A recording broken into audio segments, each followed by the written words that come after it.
Did you know that your land can actually be taken away from you in Abuja if you don't pay what is called ground rent? Yes, the Minister of FCT can actually decide to revoke your land if you don't pay your ground rent. The ground rent is actually a statutory obligation on every landowner in Abuja to pay a certain amount of money on that land annually.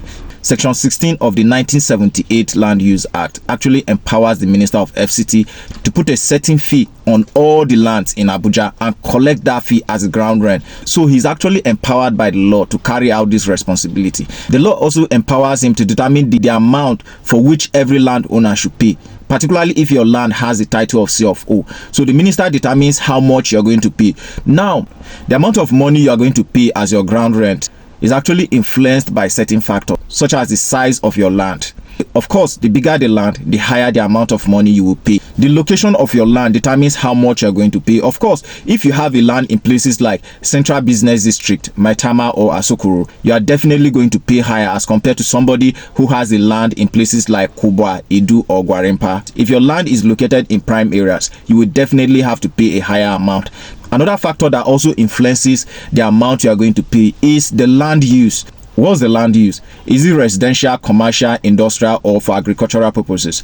Of course, you should know that if your land is for commercial or industrial use, you will definitely pay higher as compared to someone who is using his land for agricultural purpose. So the land usage will also determine how much you're going to pay. If you default in paying this, the Minister of FCT is empowered by the law to penalize you with what is called a penal fee, because you defaulted in paying this particular amount. So you are expected to pay the penal fee and also the ground rent fee. And in places like Abuja, AGIS, which is the Abuja Geographic Information System, is saddled with that responsibility to collect the ground rent. Now, let me clear this notion. A lot of people think if your land is not developed, then you don't have to pay. No. Whether your land is developed or not, provided you have the title of C of O on that land, you are obligated to pay that particular ground rent. Don't forget, Wike made mention of this sometime in October, that anybody who defaults in paying his ground rent, his property will be revoked. That is the fact, because he's empowered by the law to actually get your land revoked if you fail to pay that ground rent.